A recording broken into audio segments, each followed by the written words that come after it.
Bonjour à tous, merci de suivre Ailleurs dans le monde. Le Soudan, vaste pays d'Afrique de l'Est, a connu un week-end mouvementé qui a fait plus de 200 morts et au moins des milliers de blessés. Selon diverses organisations internationales, ces décès sont le résultat d'affrontements entre des membres de l'armée et des milices paramilitaires connues sous le nom de Forces de soutien rapide, RSF. Jusqu'à présent, la plupart des attaques entre les deux camps ont eu lieu dans la capitale du pays, Khartoum, mais cette confrontation sur le terrain est le résultat d'une longue chaîne d'événements, de tensions, de crises et de luttes politiques qui n'ont pas réussi à apporter la stabilité au pays depuis la chute du régime d'Omar al-Bashir en avril 2019. Alors comment en est-on arrivé là? Quelle sera la sortie de crise pour le Soudan? Pour en parler, je reçois le journaliste Lanciné Bakayoko. Bonjour et bienvenue. Bonjour Fatim Djedjed, bonjour à nos téléspectateurs. Et l'historien Bangaline Goran, bonjour et merci d'être présent. Bonjour Fatim, bonjour à tous et à toutes. On va débuter par un rappel historique, comme souvent Ailleurs dans le monde. Après l'indépendance des territoires connus aujourd'hui sous le nom du Soudan de la domination britannique en 1956, le pays a fait face à un processus difficile de réorganisation. Que s'est-il passé? Alors, le Soudan aujourd'hui totalise 67 ans et en 67 ans, ils ont eu une bonne quarantaine de guerres civiles et 6 coups d'État. Donc aujourd'hui, disons que la situation du pays se trouve confronté à un conflit au sein de l'armée. Mais pour les précédentes phases de la guerre civile, il s'agissait surtout de conflits de distribution des richesses nationales et aussi de partage de pouvoir entre le nord musulman et le sud animiste, majoritairement animiste et chrétien pour certaines zones. Alors, au moment de l'indépendance, le principe qui a été acquis entre les élites du Nord et du Sud, c'était que après le retrait des Britanniques, il y aurait eu, les autorités de Khartoum allaient accorder l'autonomie aux régions du Sud. Et une fois que le pouvoir est entre leurs mains, ils reviennent sur leur décision. Automatiquement, la même année de l'indépendance, une rébellion naît donc dans les régions du Sud pour contester cette promesse non tenue. Et il va s'en suivre du fait de la fragilisation du pouvoir de Khartoum, un premier coup d'État qui va envoyer un général de l'armée qui fait 12 ans au pouvoir ensuite, décide de remettre le pouvoir, organise les élections, remettre le pouvoir aux civils. Et bien, un second coup d'État qui vient renverser les civils, parce que le régime civil a duré à peine 5 ans, est renversé par un deuxième coup d'État en 69. Et le nouveau général qui arrive prend l'engagement, cette fois-ci, d'accorder, de régler ce contentieux qui lie le nord au sud. Il prend donc l'engagement de remettre le pouvoir, du moins d'augmenter l'autonomie des régions du Sud. Il y a un accord qui est signé en 72, les accords d'Addis Abeba, qui reconnaît officiellement la particularité du Sud et la nécessité de lui remettre une partie du pouvoir du Soudan. Mais il se trouve qu'au moment où il signe cet accord, quelques années après, on découvre des grandes réserves de pétrole dans le Sud. Donc on se retrouve dans une configuration où l'élite qui dirige le pays sont des ressortissants du Nord et l'essentiel des richesses sont concentrées dans le Sud. Donc, avec cette nouvelle donne, le chef de la junte décide d'abroger complètement les accords de 72 et il fait main basse sur les réserves du Sud et c'est reparti pour une guerre civile qui va durer 17 ans et qui va avoir un tournant avec l'arrivée au pouvoir de Omar al-Bashir qui va, à travers une dictature, stabiliser la situation politique pendant 30 ans jusqu'à ce qu'en 2003 éclate la crise au Darfour avec les évolutions qu'on a connues qui ont fait finalement que l'armée est devenue l'institution, elle n'est plus une institution militaire, mais elle est devenue une institution politique. Voilà. Et c'est dans cette continuité de l'armée, dans le rôle d'institution politique de premier plan, que nous nous trouvons aujourd'hui, de sorte que finalement, les conflits de pouvoir ne se passent plus entre acteurs politiques, mais entre militaires à l'intérieur de la machine militaire qui est fondue dans l'État. Alors avec cette indépendance, le Soudan, il vient de le dire, a perdu les 2/3 de ses recettes d'exportation de pétrole. Quelle est la situation économique du Soudan? Aujourd'hui, le Soudan se trouve dans une situation économique alarmante. La devise est en chute libre. L'inflation est quasiment à 260%. Et la croissance qui était de 0,5% en 2021 et qui était projetée à 3,5% en 2022, aujourd'hui a stagné, alors que les projections pour 2023 étaient dans l'ordre de 5%. Donc, il faut dire qu'aujourd'hui, la situation économique du Soudan est quasiment à l'arrêt.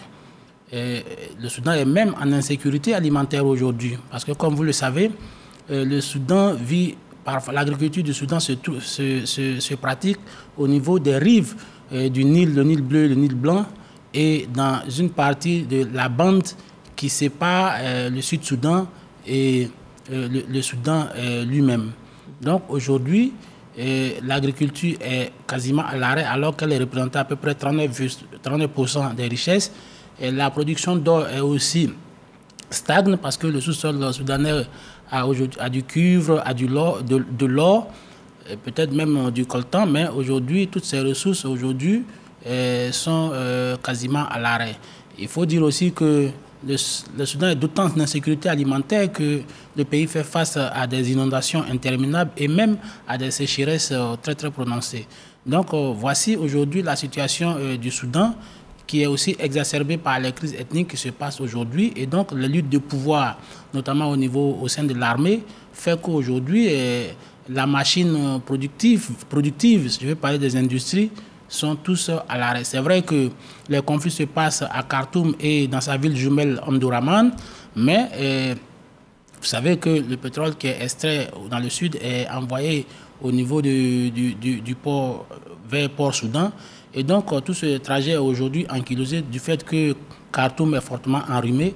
Donc il est évident que la situation économique du Soudan est catastrophique aujourd'hui. Alors, la perte des ressources a intensifié donc les tensions internes entre les différents groupes ethniques. Vous l'avez dit, les milices et les groupes armés qui cohabitent dans le pays. Messieurs, est-ce qu'on est face à une guerre de prédation? Parce que vous parlez des richesses de ce pays. Est-ce que c'est ça, le fond? Oui, évidemment, nous sommes dans une guerre de prédation, puisque aujourd'hui, je ne pense pas que ni le chef d'État, celui qui est en position de chef d'État, c'est-à-dire le général Al-Bourhan et son challenger, enfin son rival aujourd'hui est Hemeti. Je ne pense pas que ces deux protagonistes aient aujourd'hui des projets politiques pour le Soudan. D'autant que après le premier coup d'État en 2019, il y avait eu un transfert de pouvoir aux civils qui avait atterri dans les mains du Premier ministre Abdallah Hamdok. Mais très tôt, ils ont vu que leurs intérêts étaient menacés, c'est-à-dire que les intérêts de prédation au niveau des deniers publics, notamment du pétrole, étaient menacés. Et donc, ils ont refait à nouveau un coup d'État en 2021. Mais jusque-là, chacun veut le pouvoir et tout le pouvoir.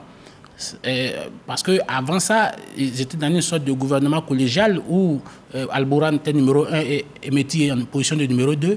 Mais comme je l'ai dit, chacun veut l'ensemble du pouvoir pour lui tout seul. Et donc, il n'y a pas d'autres objectifs que la prédation des ressources du Soudan. Vous partagez cette analyse. On nous parle de l'aspect de l'or qui est finalement le Soudan, le pays africain qui possède la plus grande réserve.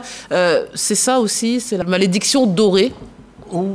Oui et non. Oui, parce que déjà, quand on regarde le profil de celui qui n'a pas encore le pouvoir, qui est l'ambitieux du pouvoir le plus éminent, c'est-à-dire le général Mohamed Dagalo Hemeti. Celui-là, il a commencé comme homme d'affaires, donc un vendeur de chameaux, avant de rejoindre les milices Janjaweed sous le pouvoir d'Omar al-Béchir. Donc, il fait fortune dans le commerce. Et c'est justement parce que ses affaires sont un peu dérangées par les milices tribales qu'il rejoint une milice gouvernementale pour en même temps faire le commerce, en même temps en ayant le levier sécuritaire entre les mains. Donc il intègre cette milice et gravit les échelons, étant donné qu'il avait le pouvoir, à la fois le pouvoir militaire et le pouvoir économique. Et aujourd'hui, il est arrivé à un niveau où il lui reste seulement un seul palier pour atteindre la consécration. Il est considéré comme l'homme le plus riche aujourd'hui, en l'état actuel des choses, du Soudan. Et donc, il lui manque aujourd'hui un seul levier, le levier de premier personnage de l'État. Et apparemment, c'est cette ambition-là qui est un peu contrariée par l'ambition, je dirais, contraire de celui qui est considéré comme aujourd'hui la plus haute personnalité de la junte militaire. Mais je crois que l'élément le plus essentiel à faire ressortir ici, c'est que nous sommes dans la continuité ou encore dans la gestion des résidus du pouvoir d'Omar el-Béchir, parce que ces deux personnages sont les deux piliers du pouvoir d'Omar el-Béchir qui se sont retournés contre lui à la faveur des émeutes de la faim qu'il y a eu en 2019. Et finalement, après s'être retournés contre leur mentor, aujourd'hui, se retrouvent dans un conflit en quelque sorte... Fratricide. Fratricide finalement. Parce que le général Al-Bourhan était à l'époque comment ils ont appelé ça, c'est la deuxième personnalité après le chef d'état-major. Donc, il était à l'époque l'inspecteur général des armées. Et donc, il avait l'avantage sur le chef d'état-major d'être un visage respecté dans l'armée, mais qui n'était pas assez connu parce qu'il n'était pas exposé médiatiquement. Et puis, le général Hamdan Emeti, lui, par contre, Omar el-Béchir l'appelait son protecteur. Dans leur langue locale, il l'appelait son protecteur parce que c'était lui qui était chargé de la sécurité aux frontières et au-delà de Khartoum, de maintenir les troubles liés à la rébellion dans le sud, dans un carcan qui ne déborde pas dans les villes.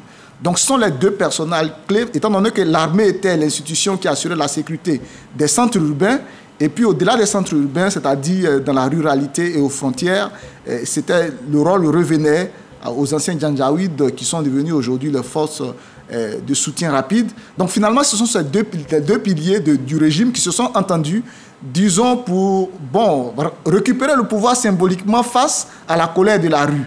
Et en fin de compte, et puisque deux crocodiles ne peuvent pas survivre dans la même mare, eh bien, il faut qu'un bouffe l'autre.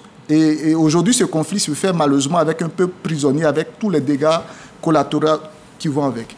Mais c'est vrai que c'est un conflit local. Là, c'est deux personnalités qui s'affrontent de première envergure, mais on a l'impression que les enjeux aussi sont régionaux. Très rapidement, il y a eu des réactions.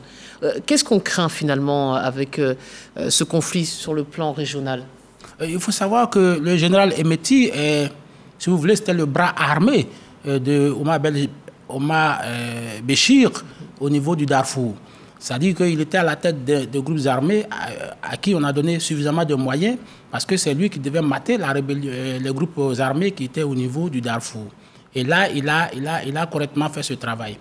Maintenant, les troupes qu'il a mobilisées au niveau du Darfour, après les changements qui ont été opérés après le coup d'État contre Omar el-Béchir, enfin le coup d'État, on va dire populaire, mais finalement le coup d'État militaire qui a été planifié et organisé contre Omar el-Béchir, ces milices aujourd'hui n'ont plus, si vous voulez, de travail.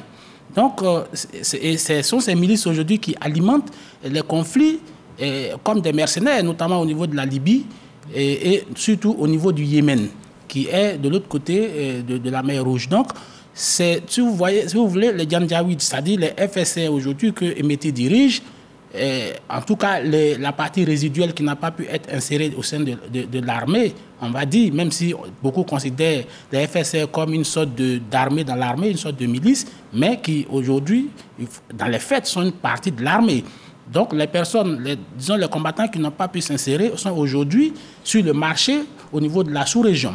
Et ce sont ces combattants qui alimentent les conflits, notamment, comme je l'ai dit, au niveau de la Libye et du Yémen.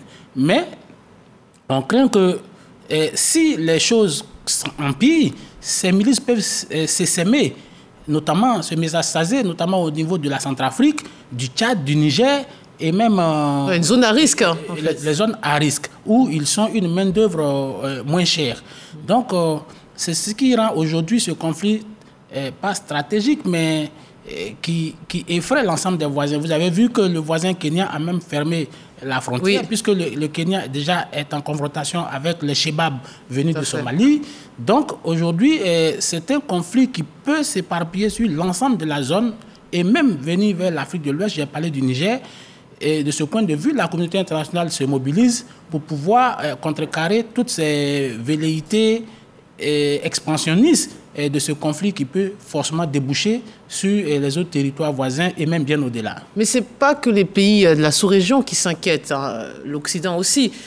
Certains y voient même des alliances géostratégiques, on parle de la Russie. Au niveau international, les craintes se justifient parce que disons que concernant la Russie, on fait souvent le reproche au général Hamdan Emeti d'être celui qui est l'allié de Wagner, mais il faut quand même rappeler que c'est sous le pouvoir du chef d'État, pour ne pas dire le président de fait, du général Al-Burhan, que la Russie a pu utiliser le Soudan comme territoire de passage des armes qui étaient destinées à Wagner en Centrafrique. Voilà. Et au-delà de cela, il y a une visite du ministre des Affaires étrangères de la Russie Lavrov à Khartoum, où il a eu l'engagement du président en place de permettre à la Russie d'ouvrir à Port-Soudan, donc sur la bordure de la mer Rouge, une base pour l'armée russe. Et donc, il y a déjà cet aspect-là de non-clarification en fait, du positionnement de la Russie. Est-ce que la Russie est du côté de Al-Bourhan aujourd'hui? Est-ce que la Russie est du côté d'Hemeti? Parce que lui également, Hemeti a fait une visite. Il s'est déplacé en Russie. Et donc, finalement, on considère que la Russie est l'allié du Soudan tout court. Maintenant, aujourd'hui, il y a deux Soudans qui se déchirent à Khartoum. De quel côté la Russie va balancer, personne ne le sait. Mais au-delà de cela, ce qui est sûr, c'est que les deux, en fait, semblent avoir les mêmes alliés. Au niveau, par exemple, du monde de l'Arabie sunnite, puisque le Soudan est sunnite, lorsqu'il y a eu la guerre au Yémen, et qu'il y a une coalition sunnite qui a été formée par l'Arabie saoudite pour aller combattre contre les rebelles houthis qui sont chiites, c'est justement le général Al-Bourhan qui a été une sorte d'officier de liaison entre Khartoum et la coalition sunnite, de sorte qu'il a profité pour tisser des relations fortes auprès de l'Arabie saoudite et des Émirats arabes unis. On sait au moins que son numéro 2 a des relations fortes également au niveau des Émirats arabes unis, mais il considère l'Arabie saoudite plutôt comme le soutien de son ennemi. Du coup, quand ils ont attaqué l'aéroport, ils ont bombardé des appareils de la compagnie d'aviation saoudienne qui était stationnée sur le tarmac. Donc on sait au moins une chose, c'est que à part l'Arabie saoudite, pour le reste des soutiens du Soudan, c'est plutôt des soutiens qui, disons, profitaient aux deux avant aujourd'hui qu'il y ait cette scission. Au niveau régional, on peut peut-être compter l'Éthiopie du côté du pouvoir et le Tchad du côté de l'opposant au pouvoir aujourd'hui. Mais pour revenir sur la Russie, c'est vrai que, bon, officiellement, les Russes nous disent que Wagner n'est pas, voilà, ce ne sont pas les représentants de l'État. Mais donc, on les accuse d'être sur place. Mais Evgeny Prigogine a répondu rapidement sur Telegram qu'aujourd'hui, pas un seul combattant de Wagner n'est au Soudan et c'est comme ça depuis 2 ans. Peut-on le croire? Moi, je considère le Soudan comme un allié naturel de la Russie, d'autant que le Soudan était le symbole même de la défiance vis-à-vis du bloc occidental, notamment des États-Unis, qui lui avaient imposé un embargo. Parce que vous verrez qu'au plus fort même de la crise de sécession, on va dire d'autonomie entre le Sud-Soudan et le Soudan lui-même, sécession, on va dire, menée par John Garang, qui est aujourd'hui, à qui a succédé aujourd'hui Salva Kiir, on a vu pas une neutralité de la Russie. La Russie était clairement engagée du côté du Soudan.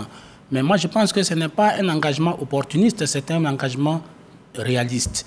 Enfin, puisque les amis de mes amis sont mes ennemis. Donc, c'était naturellement que la Russie était déjà implantée au niveau de la Russie. Maintenant, avec l'évolution de l'environnement géostratégique, géopolitique mondial, où chaque parti cherche des alliés, notamment entre la Russie et le bloc occidental, il est évident que la Russie est venue réactiver son alliance avec Khartoum. Le professeur a dit tout à l'heure, Sergei Lavrov, le ministre des Affaires étrangères, est venu à Khartoum, Hemeti s'est déplacé à Moscou, et il y a des alliances stratégiques entre le Soudan et la Russie. Et la capitale et le pouvoir moscovite. Donc, on va dire que le Soudan est un enjeu stratégique aussi, puisque son positionnement, notamment avec le Proche-Orient et l'utilisation de la mer Rouge, tout ça fait aujourd'hui du Soudan un pays stratégique qui aiguise les appétits aussi bien des Occidentaux que de la Russie. Mais, à mon avis, en l'état actuel, chacun joue sur ses forces. C'est-à-dire Al-Bourhan joue sur ses forces avec l'armée et Hemeti joue aussi sur ses forces avec les anciens Janjaweed. Puisque de toutes les façons, si vainqueur il y a, ce vainqueur sera aussi un allié naturel de la Russie. Et puisque ça fait partie de la tradition soudanaise. Donc, je pense qu'aujourd'hui, le Soudan est dans une sorte de capharnaüm qui ne pourra trouver de solution, pas par l'ingérence américaine ni russe, mais peut-être par la pression au niveau de la population intérieure et peut-être Peut-être par la providence. Mais peut-être plus la providence que la population qui est prise en étau. Là, on est à des centaines de morts. Certains parlent d'une guerre civile. Doit-on le craindre? Oui, il faut le craindre parce que quand on arrive à ce stade de neutralisation des deux forces, parce que il y a l'un qui a certes l'armée régulière, mais l'armée régulière qui n'est pas repue au combat, parce que ce travail-là, pendant des années, a été effectué par des miliciens, des forces paramilitaires, qui, du coup, aujourd'hui, sont des forces aguerries dans ce genre de situation et qui arrivent à tenir tête à l'armée au point où elle se retrouve pratiquement envahie sur son territoire, qu'est la ville de Khartoum. Alors, quand la crise va connaître cette première étape de confrontation entre armées, mais au-delà de cela, c'est surtout deux chefs tribaux qui appartiennent à des tribus, je dirais, certes, les deux sont des Arabes soudanais, mais qui appartiennent à des tribus rivales. Donc, il y a le risque qu'il y ait une sorte de propagation du conflit au-delà de l'armée, donc dans les artères de recrutement tribaux. Je rappelle que les forces que dirige Hemeti ont été essentiellement recrutées parmi les Soudanais de sa tribu. De sorte que on a, en fait, aujourd'hui, c'est vrai qu'on parle de milices ou encore de forces paramilitaires, mais qui appartiennent à l'ethnie de Métis. De sorte que si on suit cette logique-là, très vite, il y a le risque que ces originaires de sa région, du Darfour, donc, prennent pour cible d'autres communautés et que cela ne favorise une explosion de la situation. Donc, pour cette raison, il y a le risque qu'au-delà de l'armée, le conflit prenne des artères de contagion qui touchent notamment des tribus, surtout que le Soudan est un pays extrêmement, avec une composition ethnique extrêmement variée, ce qui fait que c'est une habitude, en fait, là-bas, que dans la ruralité, surtout, il y a des conflits liés aux origines. Et il y a le risque que ce qui avait été contenu à l'intérieur du pays, dans les provinces, aujourd'hui ne touche Khartoum et ne prenne dimension nationale de guerre entre tribus opposées. C'est vrai que le Soudan est une sorte de mosaïque ethnique, mais comme le dit le professeur, l'essentiel des troupes de Hemeti aujourd'hui proviennent du Darfour et précisément de l'ethnie Zagawa. Cette ethnie Zagawa aussi qui a ses fondements aussi au niveau du Tchad. D'ailleurs, l'exécutif, je vais parler du général Mahamat Idriss, est aujourd'hui Zagawa également. Mais au sein du Darfour, le conflit qui opposait ces Zagawa et d'autres ethnies comme les Massalites. Et donc, ça peut entraîner une certaine résurgence de ce conflit-là qui va être une sorte de revanche de ces tribus internes qui avaient été déclarées vaincues, qui peuvent aujourd'hui se ranger du côté de Al-Bourhan, qui lui-même aussi est arabe, pour pouvoir remettre le couvert de la guerre perdue au niveau du Darfour. C'est vrai que le Soudan, c'est 60% de musulmans arabophones et 15% de chrétiens et à peu près 25% d'animistes. Mais les velléités ethniques sont réelles de sorte qu'aujourd'hui, on peut aller vers une guerre tribale, mais je pense qu'aujourd'hui, la militarisation du conflit va rendre cette guerre tribale un peu difficile. Moi, à mon avis, cette affaire va déboucher sur un accord, mais peut-être un accord pour combien de temps? Et ça, mais surtout, qui va réussir à l'imposer? On a vu tentative de cesser le feu qui n'ont pas tenu longtemps. Qui peut mettre fin à ce conflit? La situation interne ou bien la situation du terrain peut commander.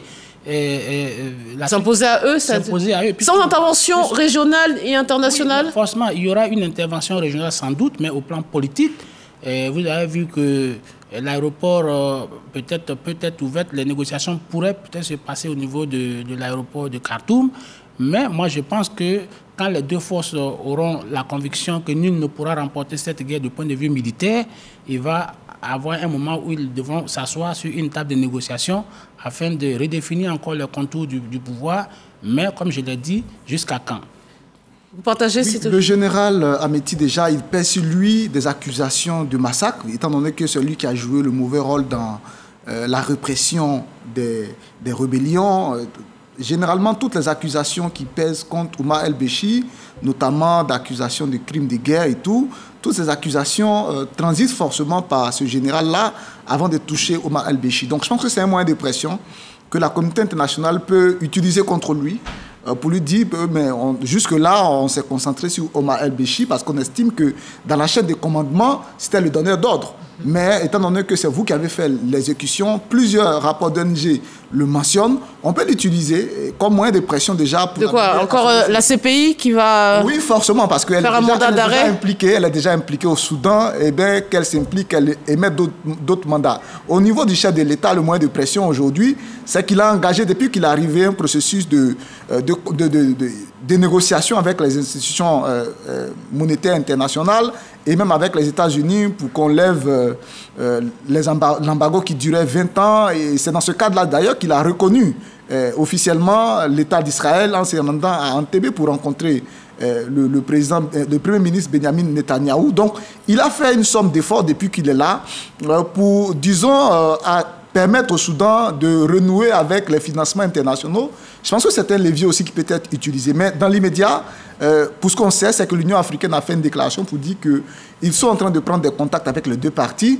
Et puis, dès que cela est possible d'atterrir à Khartoum, ils vont envoyer une délégation. Mais on est tous d'accord que ce niveau de conflit dépasse un peu la capacité de l'Union africaine. Donc, il faut peut-être prospérer au-delà, au niveau de l'Union européenne ou encore de l'ONU.